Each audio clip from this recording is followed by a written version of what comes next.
growing up in Long Island, I thought for the first 10 to 12 years of my life, I wanted to be a car dealer. And so at around 12 or 13, I think it was my elementary or middle school graduation, someone got me a book called The Art of Sportscasting. I mean, I realized I loved it. I sort of found my voice a little bit, and that led, by my freshman year of high school, I knew, I was going to go to school for sports broadcasting. You end up using, give or take, hard to put a number on it, 15 to 20% at most of the preparation. So you go in knowing that.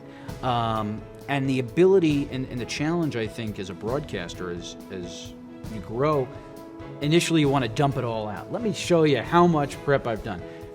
The skill is interweaving it at just the right moment. I was reading a book called Grit by Angela Duckworth, and she talked about your work having purpose. So I thought, well, what does a broadcaster do besides my own fulfillment of doing these games and how fun it is?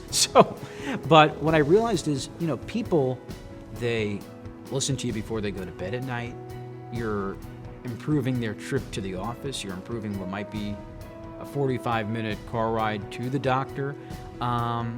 And you're enhancing people's enjoyment of the game. So there's an art in that, and a lot of it goes back to what we talked about in terms of the mechanics and that rhythm. It's like music is an art. The same thing for broadcasting.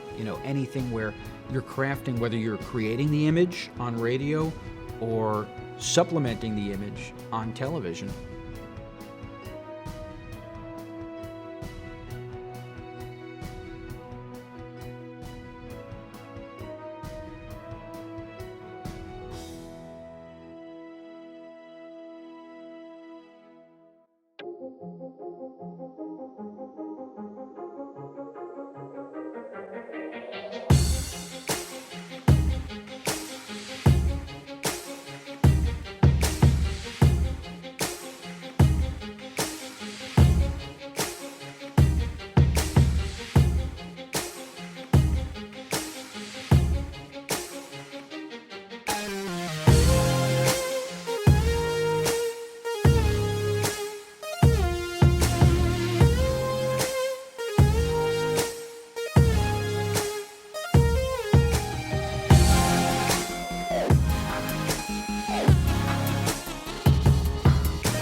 Welcome to episode 123 of American Real, where this week we talk baseball and the art of broadcasting with this week's guest, Jacob Wilkins. Jacob is currently the lead broadcaster for the Binghamton Rumble Ponies, the New York Mets AA affiliate. Previously, Jacob worked in the Big Apple, where he anchored reports for WFAN, CBS Sports Radio, and SiriusXM Radio, along with broadcasting games for LIU Brooklyn. While at the Fan, Jacob filled in to host the Yankees postgame show, along with contributing to the station's coverage of the New York Giants, New Jersey Devils, and Brooklyn Nets. I'm glad we caught up with Jacob, who shared his personal playbook, because there's no doubt he'll one day end up in the bigs. And speaking of playbooks, have you thought about your personal playbook for writing your very own bestseller? Join me and Andre Haykal Jr. starting January 1st, 2020, for an interactive incubator course to birth your own book. Check out the show notes for details. And now, without further ado, I bring to you Jacob Wilkins.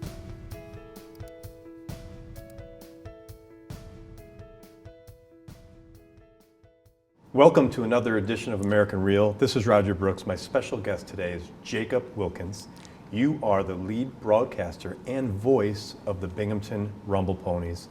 Jacob, welcome to the show. Oh, Roger, thanks so much for having me. I've wanted to sit down with you for a couple of months now because we have a mutual friend, Bill Orband, who said you have to meet this young guy.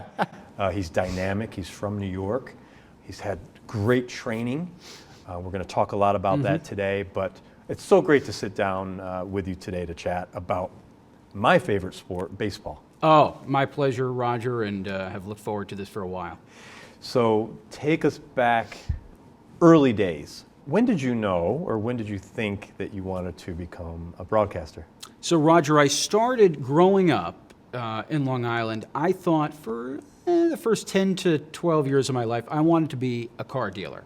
I would go to showrooms, car dealers with my parents. My dad would take me around to do test drives. You know, Saturdays like this were spent at the Mazda dealership checking out the new Miata.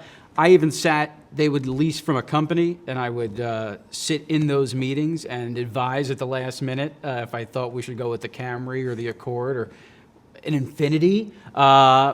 And somehow, and that's still a hobby of mine, and I read Motor Trend and that sort of thing. Okay. But at some point, you know, I wasn't a ball player. A lot of broadcasters, their story is of realizing they couldn't make it in the bigs and then saying, well, what's the next best thing?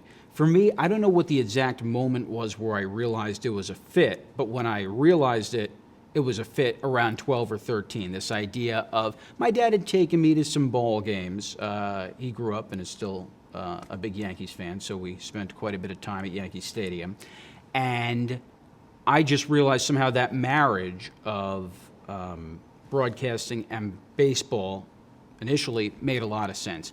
And so at around 12 or 13, I think it was my elementary or middle school graduation, someone got me a book called The Art of Sportscasting. And it was by a broadcaster named Tom Hendrick, who is in Kansas, I think did stuff for KU, Kansas basketball.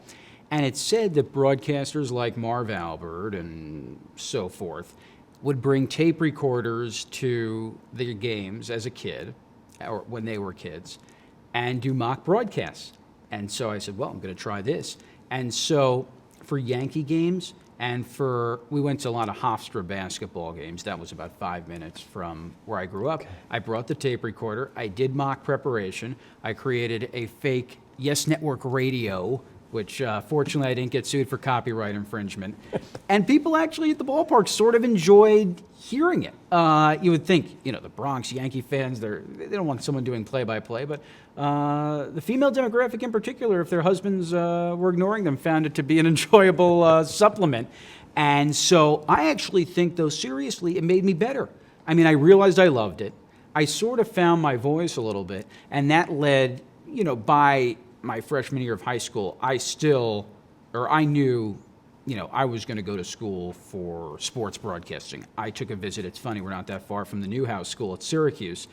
I think we took a visit there, you know, quite early on in my high school career. I ended up going to Penn State, where I got a wonderful education. And so throughout, in different ways, as you said, the training wheels have sort of been on, and it's a craft that you continually just try to perfect. That's so cool. I get the chills when you talk about it, because I had the opportunity to interview Colin Cowherd earlier this year, and one of the things he talked about, because this is exactly how he got started in minor league baseball, he said he got an inning a week. Yep. And for him, it was all about getting the reps in, right? The practice, the repetition. But your story, that's really neat. Your dad brought you to these games and gave you that forum, that platform, right, to be able to do at a young age what you loved. And there was another family friend that would come with us, and we fired Dad pretty quickly off the color analyst slot. Okay. You know, didn't want any nepotistic, suspicions. No, he was certainly, both my parents were fully supportive. And yeah, my dad and whoever was with us at the game would sort of serve as de facto analysts. That was almost the obligation. But no, I think my parents realized this was a serious passion early on. And I've come to appreciate, when I mentor young kids today, I say you don't have to have that laser focus. I understand it's unique. And, the rest sort of took off from there. That's great. So tell us about Penn State. What did you do there? What did you study? And did you get into any broadcasting while you were in college? Yeah, so the unique thing with Penn State, I had met with Professor Steve Jones, the voice of Penn State football and basketball, even when I was in high school. It was a very accessible program. And so the big thing was you could get involved right off the bat. So there's a station, Com Radio, that's thriving, internet-based radio station. And I was doing Penn State women's volleyball games, and Penn State women's volleyball has been enormously successful by November of my freshman year. And it was just a matter of doing a show about Penn State sports. And I tell college kids today, I mean, it's like free networking because people want to help. And some of the relationships I've formed just from having guests on that show that I did are still relationships and people that I know today. But I think really by my junior year, we had some pre and post game coverage, but we created more complete pre and post game coverage surrounding Penn State football, and that was a big thing as well. Obviously, Steve Jones, who I mentioned, did the adult, as I call it, for broadcast on Learfield, but the student station had access to do every game, and everyone, that was quite involved at least did one or two a year, and then we did pre and post games surrounding all the games. So there was a chance to interview Brent Musburger and just different people that professors were supportive of and would put you in touch with. And then the opportunity as well, and this is sort of how Penn State prides itself, is you do good coursework, you get that hands-on experience, and then internships. And so another person I met my junior year who's served as a real mentor to me is a man named Bob Martin. He's our assistant dean of career placement and internships. And he saw early on I wanted to be involved. And so my freshman year, or after my freshman year, I was interning at WCBS 880, at the time the home of the Yankees radio broadcast. And, got to sit in the booth with John Sterling and Susan Waldman and learn the nuts and bolts of radio. And I did internships every summer after that. Yes Network, ABC7, the local affiliate in New York, and then with WFAN, which obviously proved to be a good decision. Oh, that's so awesome. And a lot of young kids listen to the show, especially with titles like yours here. But it's good. I'd love for you to just touch on the importance of putting yourself out there, right? So if you could take us back to when you were in college, it sounds like you were ambitious, right? Yes. And how important is that for kids to be ambitious? I think you have to be at least proactive, an initiator. Broadcasting is so unique, Roger. It's not like going to medical school with respect to the difficulty of being a doctor or a surgeon or a lawyer, but there's a structure. And so in broadcasting, there's too many, there's the supply is not nearly the demand, and everyone, wants to be in these, at least perceived as glamour industries. So I think first you have to have a passion because if you're ambitious about something you're not passionate about, then you're just really driving into a wall eventually and you'll be burnt out. Or you're ambitious about something because your parents say you should be ambitious about it, it just won't work. And so there was a natural passion and a want to.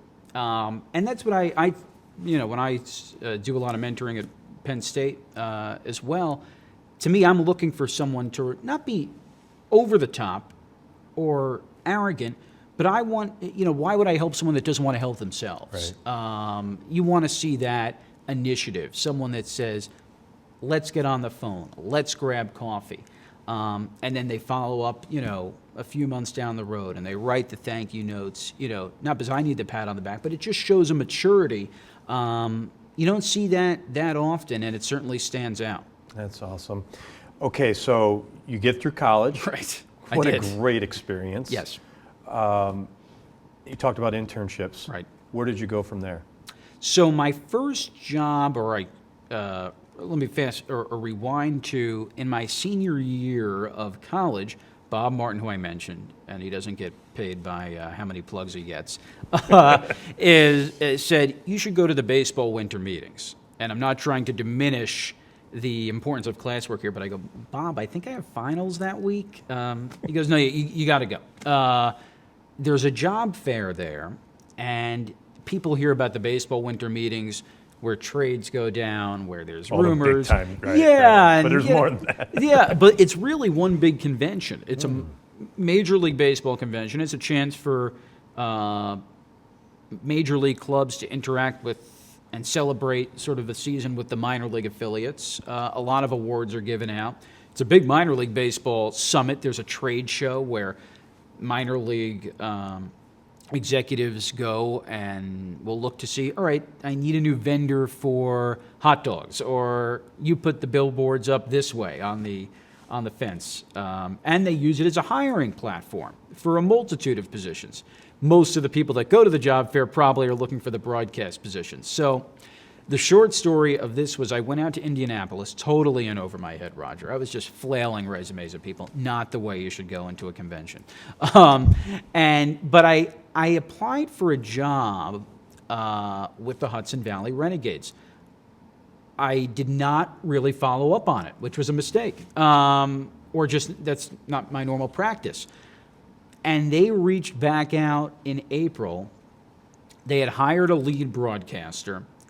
That person was looking for a number 2 broadcaster for $500 a month. I'm sorry, no. I'm getting ahead of myself. Unpaid. This was totally unpaid. Next year was $500 a month. But I was just looking for the experience. And so I had that opportunity and the chance to do, I think, independent league baseball in North Carolina. And it made sense to go with the Renegades or the Rays short season affiliate. And so went with them and got great experience. And so that was my first job. I was below the level of intern, but they were great people. I mean, really well-run ownership group, the Gold Clan Group. I learned, really the marketing elements as well of how they would create a theme and create promotions and all that, and got the, experience of calling, 70 home games or less than, 30 to 40, whatever it came out to. And so that was my first job. And then the year after that, I became the lead broadcaster. That was the $500 a month job. Wow. So, then I got to do all the games, and that was sort of the first true professional play-by-play job. Wow. It's a fascinating career. It's an exhausting. I feel exhausted telling you about it, Roger. But let's talk about Yep. the mechanics of it. And it Yep. sounds like you've done a lot more than baseball. You said you did Yep. volleyball, some football. Yep. I saw your reel. You did basketball. Right. And earlier off camera, you talked about this business being a rhythm. Mm-hmm. Can you expand on that? And I would say the broadcast is a rhythm. And the beauty of it is it's a subjective broadcast. You could watch 5 different, let's say, NBA games that season just started. Each announcer is going to have a different style. But I view the broadcast as like music. You want to time the call so you're calling the bucket as it goes in and the crowd reacts. Am I going to say it's a word challenge? I don't want to say the same verbiage each time for baseball. People will say, do you have a home run call? I never have. Now, plenty of people have been very successful having one. It would have to be natural. But to me, no home run's the same. And so a ball that just gets over the wall is different from one that's 500 feet. Am I going to say gone? Am I going to say goodbye? How am I going to inflect? And these are not things, this is all happening very quickly. And some of it's intuitive. Even a ball being outside or just a hair outside, just missing off the plate. All these different ways you can describe the action.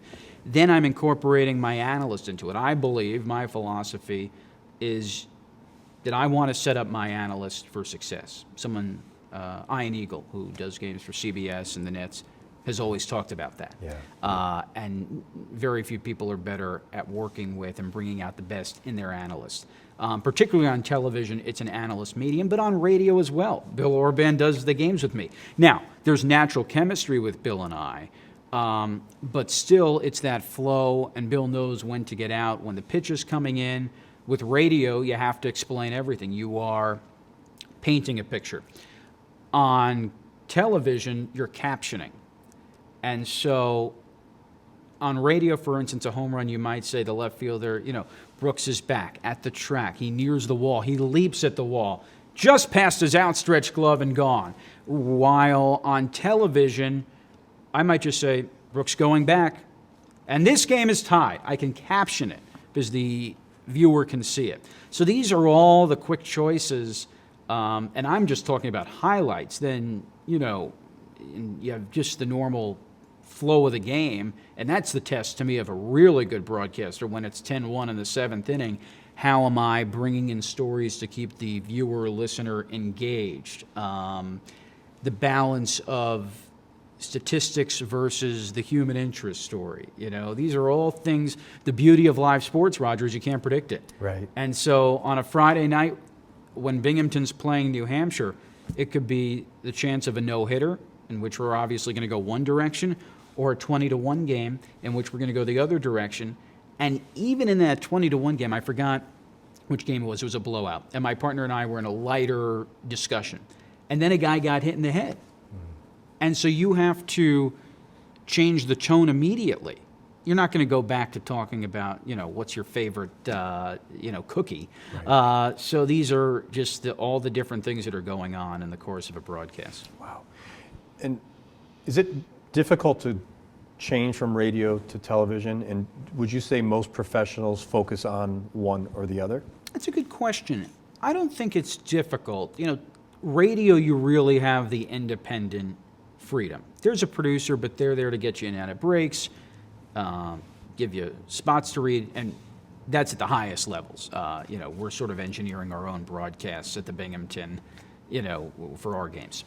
Television, I'm going to be doing a Binghamton game tonight. There's a producer, a director, a whole crew, and you're incorporating not just their input, but in ways it's the direction they want to go. You can't just go into a story and they don't have the ability to pivot to the images to support that story. So you're really working in tandem. I think a lot of guys these days do both, particularly with just the internet. It would be hard to come into this career and say I'm only going to do radio because you'd just be limiting your opportunities.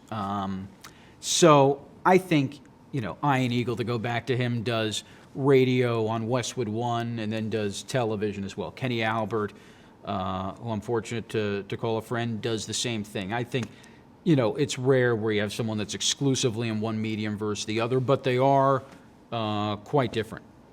Who would you say today is at the highest level as far as being respected in the industry as in baseball, as far as a broadcaster is concerned? Is it a Joe Buck? I think Joe Buck is I think I really enjoy the broadcast. Just the way, again, not just the highlights, but the way he'll acknowledge a writer that passed away, or interweave from one topic to another. I think Joe is certainly extraordinarily respected. I enjoy listening to a lot of the local broadcasts. Someone like Gary Cohen and Michael Kay in New York, someone like Dwayne Kuiper in San Francisco, Jason Benetti in Chicago. I mean, these guys are all doing a great job. Obviously, you think of Nance and Michaels and Buck, and they're the preeminent Ian and Kenny. But I think there's a lot of good work being done, and certainly people to emulate too. So let's talk about preparation. When we, as consumers of these games, sit back and watch and listen, it's just, it's part of just what happens, whereas we don't know what's going on behind the scenes, right. The prep work to get ready for a game. So can you take us into that a little bit, the science of it, the actual note-taking that you may do, you may have to be ready for certain situations. I know nothing about it, but would love to learn something today about how that all works. Yeah, and it's funny because it's so intuitive. You think, I would feel naked doing the broadcast without the preparation. And I think any good broadcaster, myself included, I never feel prepared enough. There's still one more. Could I get that one more article in before our pregame at 6:55 or 6:35? So for me to give you an example of a home game for the Rumble Ponies, it starts the moment I walk in. Because even though we have a lot of media relations duties, if you're doing it right, it sort of is just natural preparation for the broadcast. So when we're putting together game notes, that's giving you a lot of information that you might be able to use later. I might see, for instance, that we're playing Portland, let's say, and they are first in stolen bases. Ali Sanchez, our catcher, is first in throwing runners out. So I'm going to look and have that in the back of my mind when they get a runner on and when they try to steal. That's the beauty. You end up using, give or take, hard to put a number on it, 15 to 20% at most of the preparation. So you go in knowing that.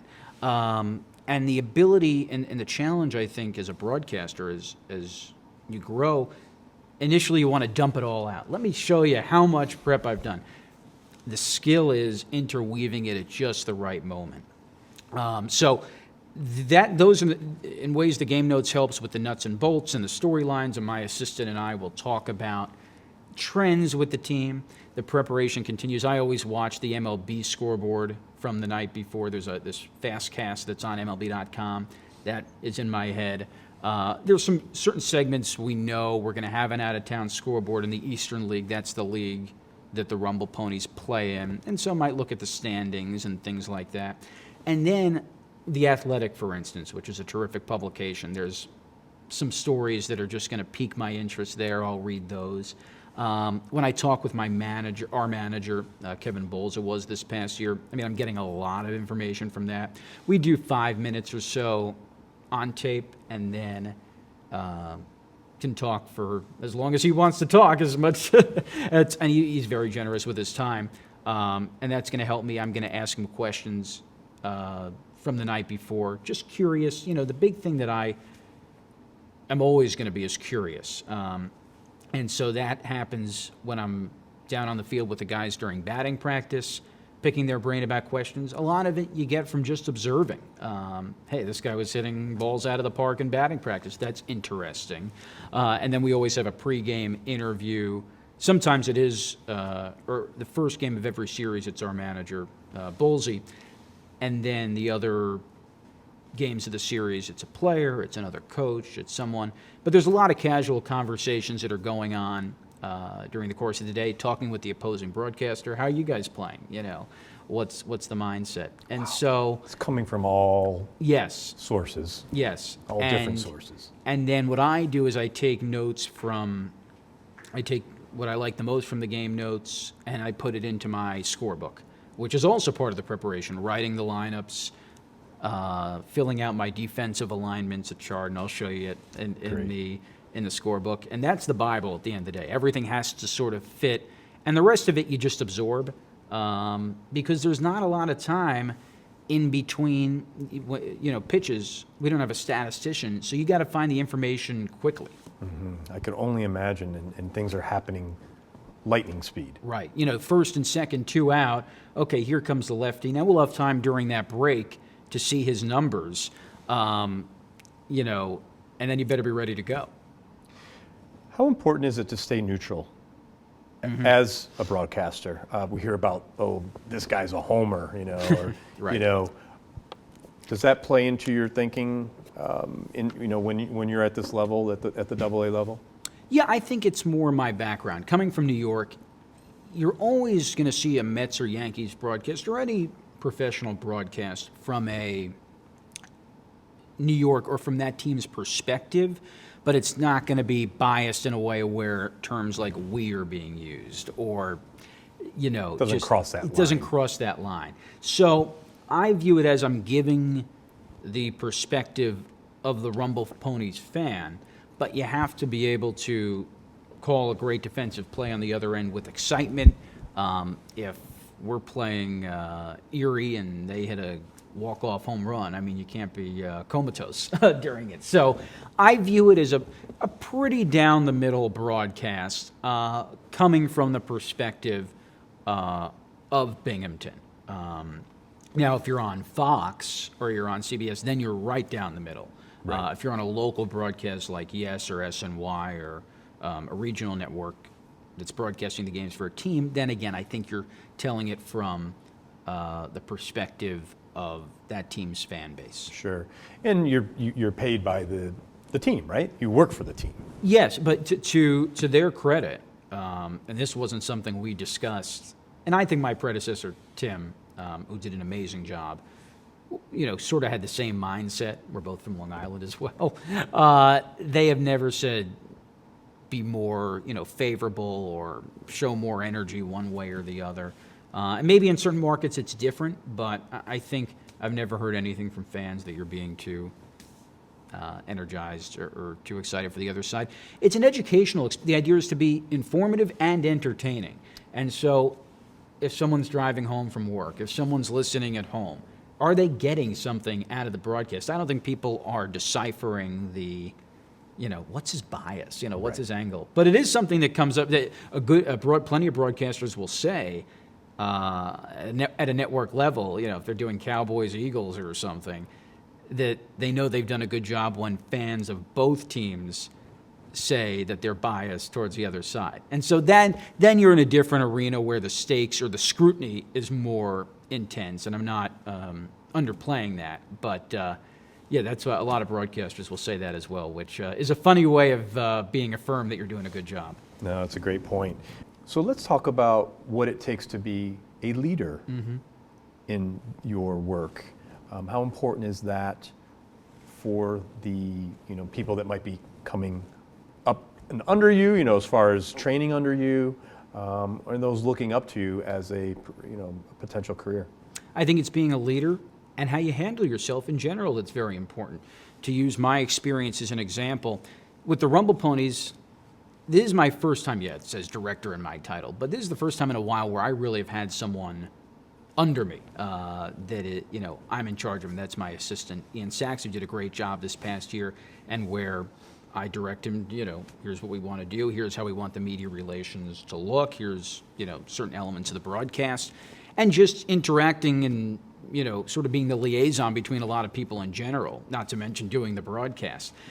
At places like WFAN, where I worked for 7 years, or Sirius XM, where I was at for about the same time, I think leadership's very interesting. I was always very cognizant of the different cultures within the two places. And just the structure, and you had to understand these are big organizations, so just a lot of different ways that things got done. But I think I took from a lot of the different places I was at, even if it was just a producer I worked with. I really liked working with him, or that rubbed me the wrong way, and I was always taking notice. But when I got this job, Roger, it all happened quickly. The first 2 months I was on my own anyway, so to me, there are simple gestures, even just saying you're out to get coffee, asking, my assistant, hey, do you need a coffee? Just simple gestures. You want to show people that they're appreciated, particularly in this business where there's long hours. We're getting in at around 10 o'clock and then leaving in the morning and leaving maybe, past 11 at night. It's a lot of fun, but you have to be just sensitive to the word grind's overused. Our manager hated it. So I'll say the day-to-day intensity of a baseball season. And so, and that goes to interacting with the players as well. It goes to asking how their families are, asking if everything's okay, asking, when their wife is expecting. You want to show in general that people aren't just objects. They're not just in the way to get to whatever you have to do, that you're engaged with them, that there's a connection. And how you establish that connection can vary. But the big thing is handling yourself with integrity. And that's something that came from my family. I mean, my dad's in insurance. And so I always learned that's a business where it's very referral based and where you have to build trust with people. You're asking them for very personal information. And he is able to do that very well, and not in a conniving way, but just a genuine way. And so I think if you're genuine, a lot of the other elements take care of itself. But to me, it's evolving as well. I'm always reading books about, ways different people lead, and, some of them are the well-knowns, the Dale Carnegie or Stephen Covey and 7 Effective Habits of Highly Effective People. I just think it's a constant process. All of this is a constant process, not to be too profound, but where you're looking to improve and get better. And another element of my job is obviously dealing with the our media coverage. And so it's unique for me. I come from being a journalist. I'd like to say I'm not doing 60-minute stories per se, or that's not my background, but you just try to be as transparent as you can when we're dealing with a local affiliate or et cetera, and going about executing a story, or if it's a national affiliate, and hopefully they feel we're doing a good job. It's fantastic. It's just it's so refreshing to hear you talk about this, because no matter what business you're in, relationships, Yep. leadership, it's important, right? It's really important. And I'd love to know the relationship that you have with the players. The access. Do you have full access? Do you develop friendships? Do you try not to take it too far? Like, where do Right. you draw the line there in building a strong relationship with the players? Because I'm sure they come and go as well, but also where they can trust you to the point where they're willing to give you some information that might be helpful for your job. The trust takes time. I don't think there's a way to fast track through it. I came into this job from a job that was in broadcasting but wasn't in baseball. And so there was no one on the team besides one who I knew casually that could really vouch for me at the beginning. And so the onus was really on me to develop, and Tim, my predecessor, I think, had laid the groundwork to make it as smooth a transition as possible. But the onus at the end of the day is on me to show up for them, to say, he's not going to make me look bad in a broadcast. One of the ways I developed relationships, and I think was a good way, is in our pregame interviews. To me, those are not just, let's get Jan for 5 minutes and done. I think the preparation is key, as in all elements of the broadcast, but really getting to know them. I think a lot of people may have interviewed them in the past, and either they got burned or they're looking for a story or a certain angle, but they're not listening. Mm-hmm. And so the least I can do is listen and take the time, even once the interview is done, just to get to know them. And yes, they can obviously say on the record, off the record, but hopefully, and I think there's a skill of mine, I know either how to package something into where it's airable. I'm not going to throw them under the bus, just, even if they said something and it was off, they didn't say off the record. I think it's knowing, hey, I don't want to do anything that would sabotage my relationship with the player or the access that I don't take for granted. I mean, we're probably, not everyone on staff is, but we're allowed to be in that clubhouse, to do our jobs well, to grab a player for an interview or an obligation he might have. And so I don't take that access for granted. And I think it's a matter of even just showing up at batting practice. Baseball's a game of familiarity. So I think, I joke, I took one weekend off. And the team encouraged me. They said, give yourself a break for a weekend. So it was a good opportunity for my assistant to get to do a road trip. I got ragged on for taking that weekend off. I thought they wouldn't even notice, Roger. I said, I'm a little cog in the wheel here. They missed you. Well, I don't want to go too far. They knew I wasn't there. Might have been their best weekend. They noticed, though.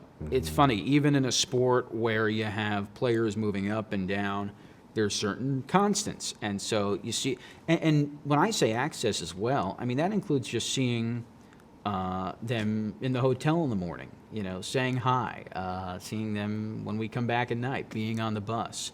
And so I do take the sanctity of those environments very seriously. And to me, it's, as close to sort of confidential as it gets. And is there somewhat of a respect as far as you're there, but you keep a little bit of distance?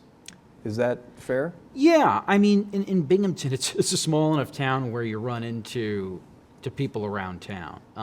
But I would think, yeah, most nights, guys go and do their own thing, and maybe I do something with another staff member or the other team's broadcaster. So yeah, I think There's no buffer the way there is if you were covering the Yankees. You wouldn't be exchanging social calendars with Aaron Judge or something. But then again, there's relationships that are formed there that are social. It's a long way of saying there's not a rule book or one line. I think you have to know what's ethical, and if you develop a relationship or friendship with a player, I think it's understood, but that they understand you have to be fair once you're on the air. That integrity matters for their sake too, or else you're just being a shill. So you, by nature, develop relationships with players, and you might share common interests. So you listen to this podcast, I listen to this. But I think so far it's sort of that, professional distance. That's probably a good way to put it. And on your career trajectory, if you will, where does this job rank? Well, this has been a huge break in my career, and I don't say that lightly. I wanted to do play-by-play on a daily basis. I had wonderful experiences at FAN and Sirius XM, and CBS as well? CBS Sports Radio, and all that sort of led up to this. But these are not easy jobs to get. And so I'm grateful to be in this position. And to me, certainly I have further ambitions, but this is what I'm focused on. And so someone named Sweeney Murdy, who covers the Yankees for WFAN, told me this years ago when I interviewed him in college. You can't expect to be promoted in a position if you're not doing a good job at the role you're already in. Well, not just that, but I really enjoy the role I'm already in. I mean, we're hosting the All-Star Game next year, Roger. I mean, the plate is full on a daily basis, and it doesn't matter if you're at Yankee Stadium or at NYSEG Stadium or at Citi Field. When you're at 5 o'clock hanging out with a guy at batting practice and just watching, guys throw the ball around, it's all the same, I mean, there's nothing like it. You know what, and I'm so glad you answered it as you did, so genuine, because I hear this same response from professionals at all levels. The Colin Cowherds, who said the same thing you just said. When I was there, I was living in that moment because that's what I love to do. Right. If you're getting ahead of yourself, if you're here at the Rumble Ponies, but you're thinking about being in New York, then you're not present. You're really not doing your job to the best of your ability for yourself and for those who you're serving. So that's great to hear, and that is the sign of a true professional. So, congrats to you. Thank you. You're 31. Right. You're hitting your stride, and congratulations on the job, because Thank you. They're not easy to get. No. A very good friend of mine works for Major League Baseball, but helps run the operations for minor league baseball in New York. And he goes all around the country to all the different, and he tells me how competitive it is. But if you're good and you get that break, it could be, the start of something wonderful for your own personal career. Yeah, and it's fun to be at the different ballparks as well. I mean, it's funny, there's so much discussion about analytics in baseball. And certainly understanding the numbers, and then the biggest challenge, being able to process them in a way that's cohesive for the audience, is one part. But just going into a new city and explaining to the listeners that night, oh yeah, and we're in Portland, and what a great craft brewery scene they have, or Sure. Whatever that you run into someone on the street and this festival's going on. I mean, the chance to go. Some of these towns in the Eastern League are really terrific. Portland, Manchester, New Hampshire, Akron, Richmond. Really interesting places. And again, that goes to my natural curiosity. When we're on the road, I always do a walk at least once a series through a ballpark. Hartford, amazing venue. And that goes back to, I'm darting around here, but leadership as well, how you interact with the other broadcasters. When we have teams to the park, I sort of call our role, we're like a hostess, making sure they have all the information, wireless internet, all these things that they may need. And to me, you're always being judged.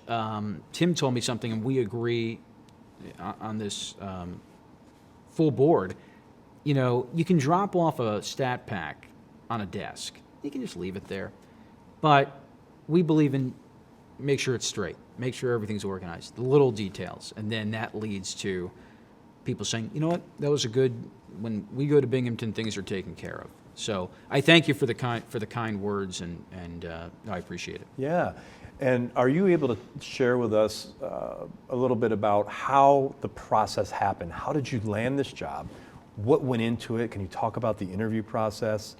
Again, this is educational as far as we're trying to help people become their best self. So whether they're applying for a job as a broadcaster or becoming, an intern, at an investment firm in New York, some of the same principles apply.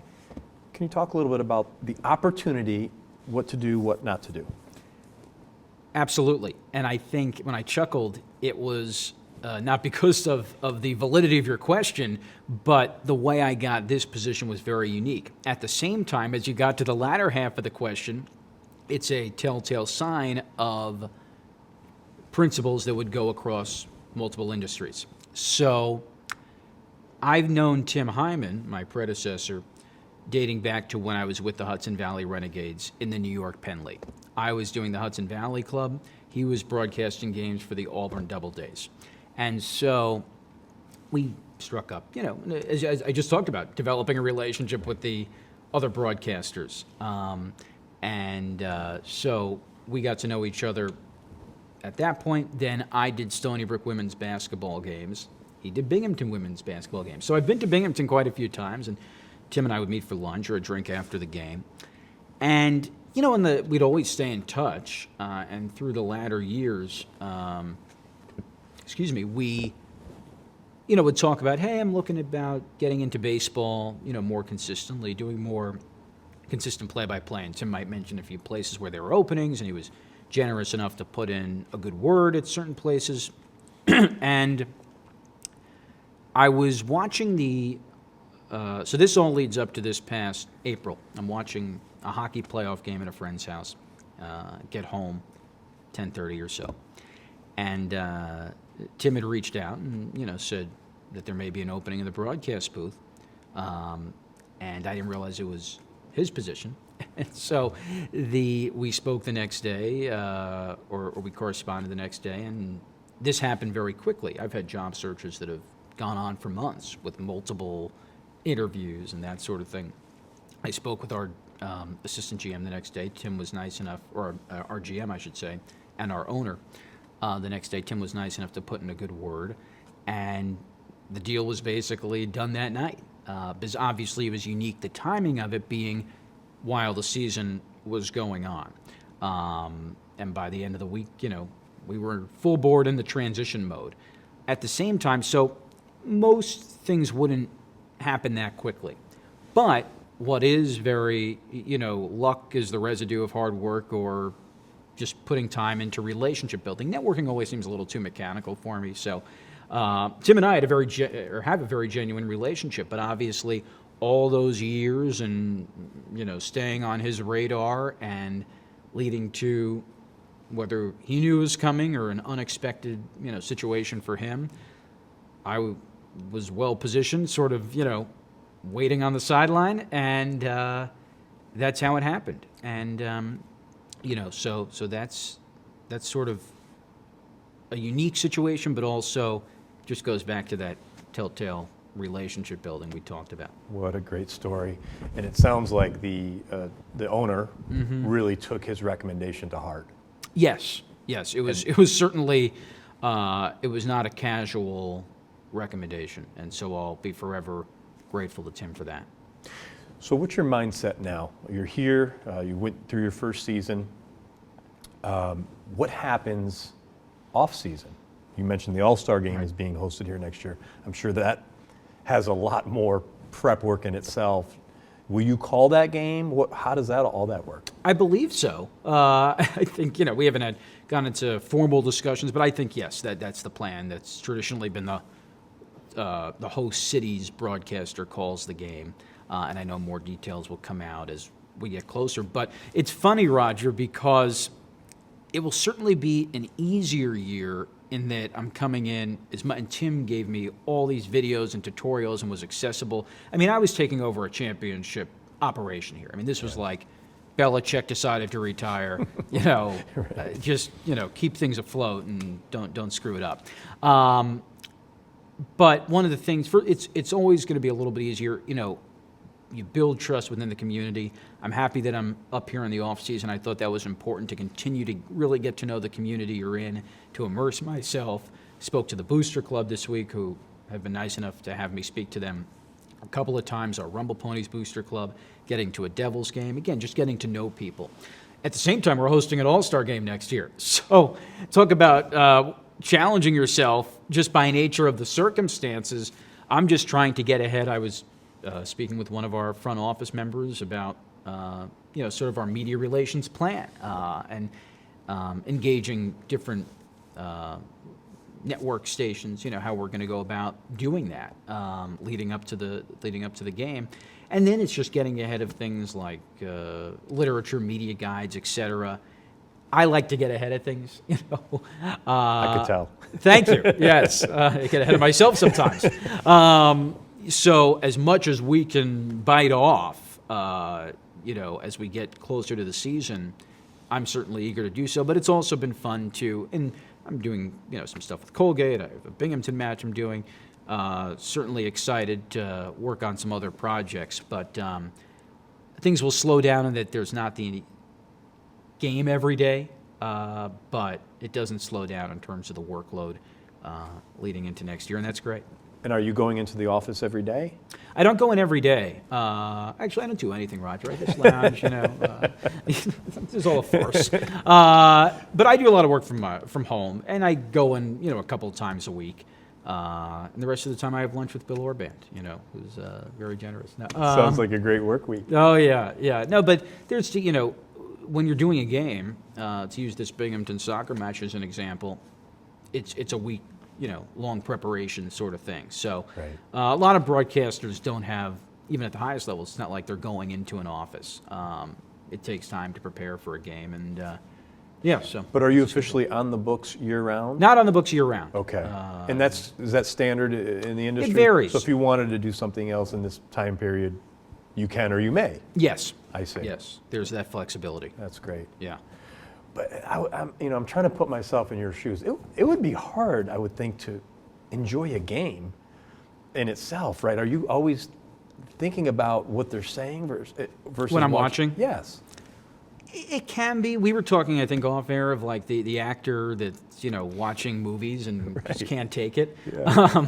And I relate when someone says they can't watch themselves. Sometimes, like when you're updating your reel, it's like I really don't. Right. And there's all these things that you pick up on that no one else would know, and you just realize the circumstances of a game. But no, I still enjoy the games. I have teams that I have an interest. I can sort of separate the fan side versus the broadcast side. And live sports is great. I mean, whether you're watching for your fantasy team a football game on a Sunday, or the World Series is going on right now, or college football, or Penn State, Michigan State later. The energy of the crowd, I mean, you have to, it's not an industry where you work. It's certainly a job, don't get me wrong, but you almost live it. And look, there's certainly a balance of turning that switch off, and even if I do yoga, on a weekly basis, I go to the gym, but it is sort of more of a lifestyle. And I like reading a lot, and not just in the sports realm. I think it's important to be well-rounded. I don't want to, if you can talk about baseball, but you can't hold a normal conversation outside of it, I think I'm a better broadcaster because I can bring in outside things. I'm reading a book by Elvis Duran, who is syndicated here, actually, yes, from the morning show. Mm-hmm. Yeah. And so it's just interesting, similar to this show, to learn about different people's paths. And I think even when it's similar path, when I hear comedians talk, you're evaluating just the way things come together, the way you craft jokes. I mean, it's the entertainment world's just an interesting world in general. So, I still enjoy it immensely. And do you view your your craft as an art? Oh, yes. Yes. Because I was reading a book called Grit by Angela Duckworth, and she talked about your work having purpose, meaning, and sometimes it's easier to quantify. A social worker is tangibly helping people. My sister does social work, so that came to mind first. Get directed to resources. A therapist or a doctor is helping people get better. So I thought, well, what does a broadcaster do besides my own fulfillment of doing these games and how fun it is? But what I realized is, people, they listen to you before they go to bed at night. You're improving their trip to the office. You're improving what might be a 45-minute car ride to the doctor.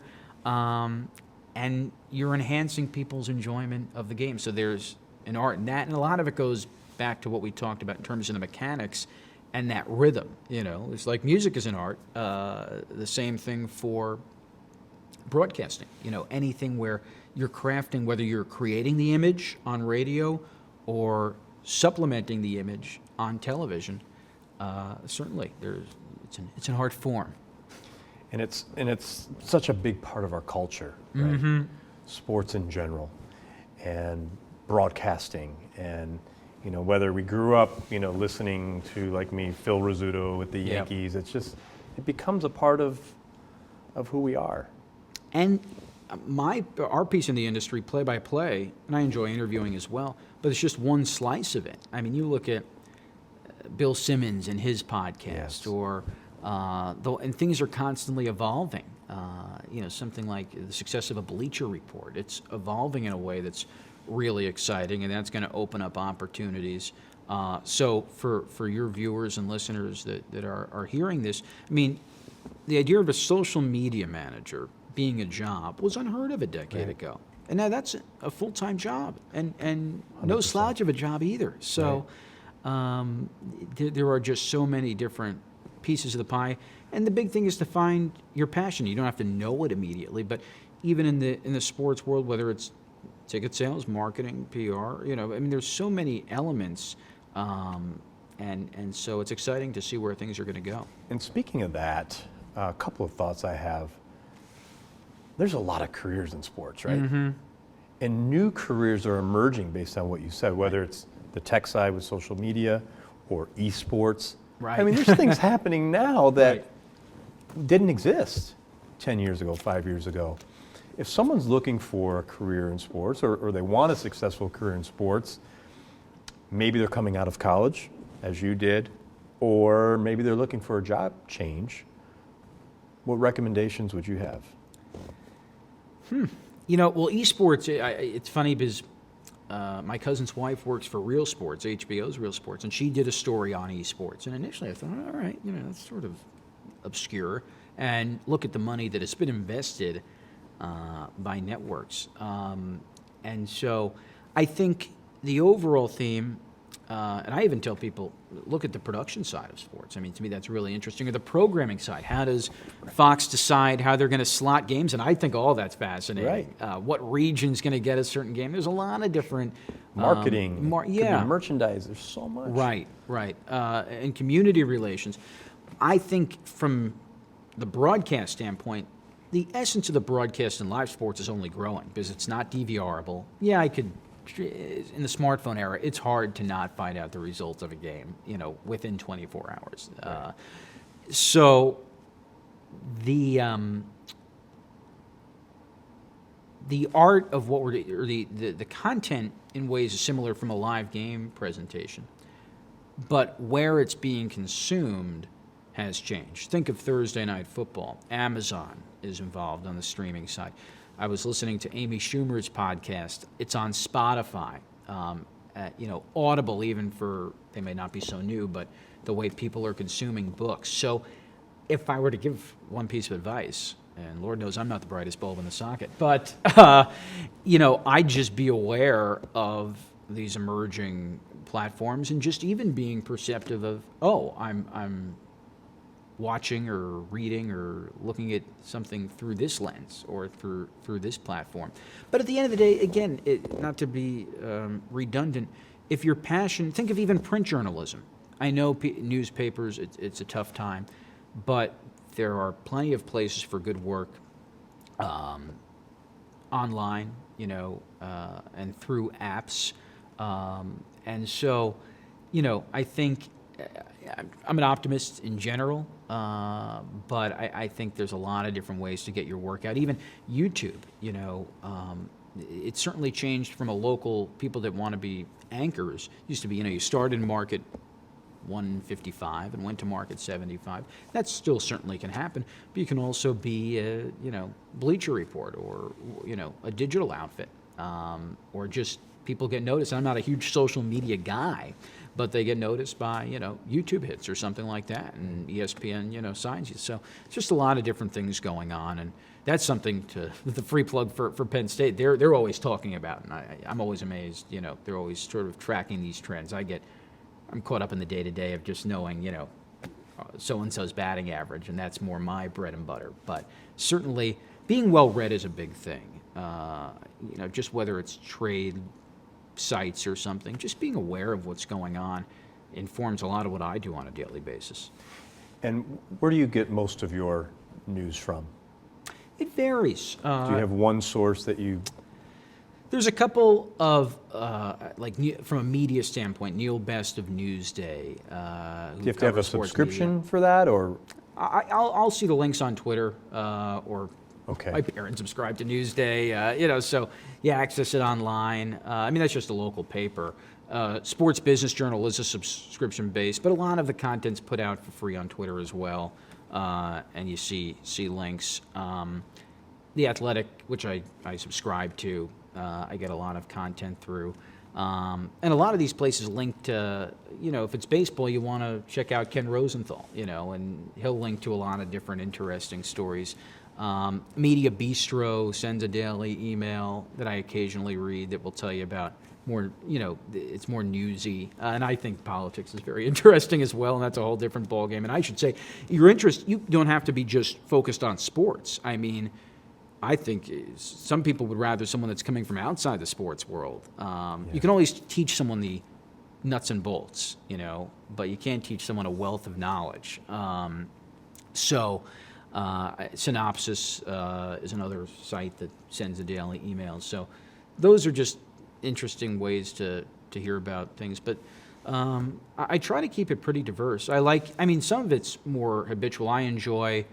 I'll watch CBS Sunday Morning, or I like reading the New York Times on a Sunday online.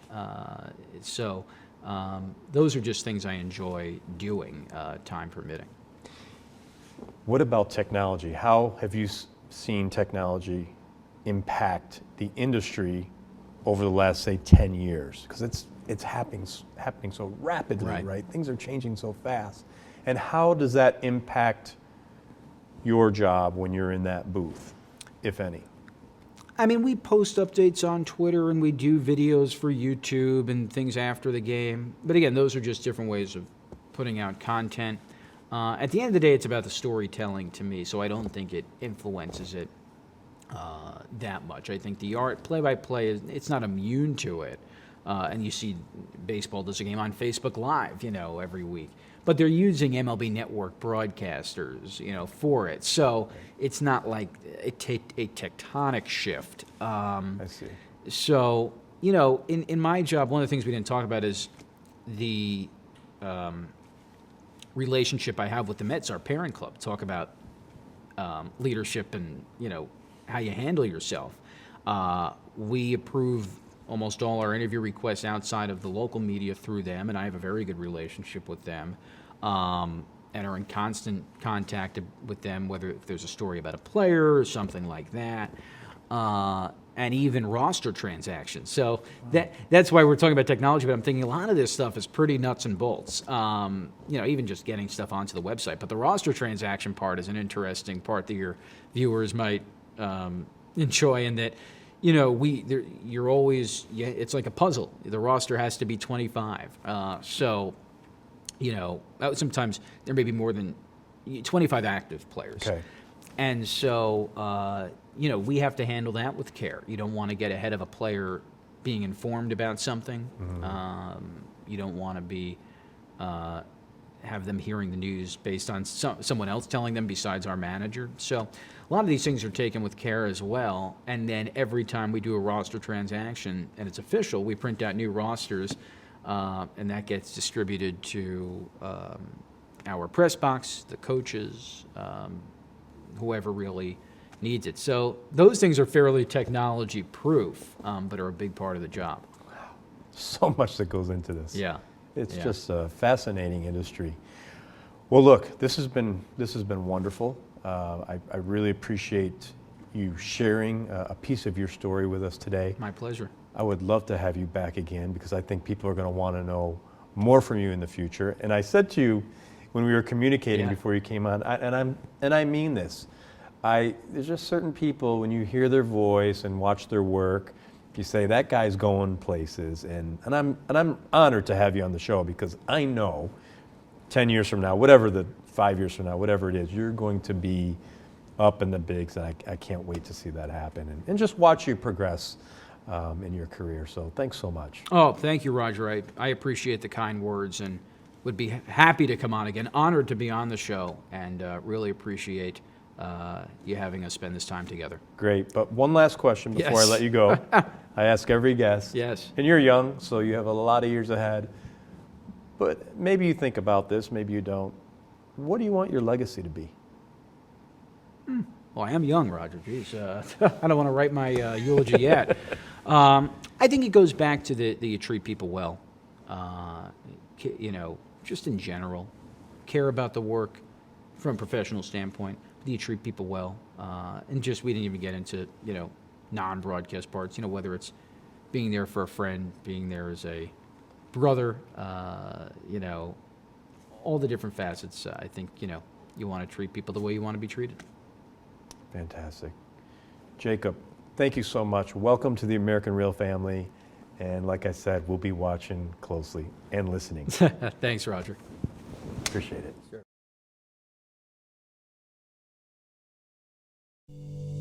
Thanks for tuning into American Real. Be sure to visit our website, americanreal.tv, or search for us on iTunes or YouTube for past episodes. While you're there, please rate us or leave us a review, as that helps others find our show. I am truly grateful and appreciate all of your support. If you'd like to be part of our inner circle or want one-on-one coaching, check out the American Real Learning Academy, where we have self-help groups and courses so you can build the best you. We also have a new Facebook group where you can connect with high achievers from around the world. If you want to go even further, maybe you're determined to write your own book or launch your own podcast, contact me today to see if we could help. You can reach me through Instagram or Facebook, or email me directly at roger@americanreal.tv. And speaking of podcasting, our next course will be starting soon. So if you're interested in launching your own podcast, join me and Podcast Your Passion. I'll take you through my 8-week course where I'll mentor you to build a world-class podcast. I'm only taking on a small group of people who want to share their passion through broadcasting, where I'll have you up on iTunes and YouTube within weeks so you can podcast your passion. Click on the link below for more information. Thanks for tuning in, and we'll see you next week.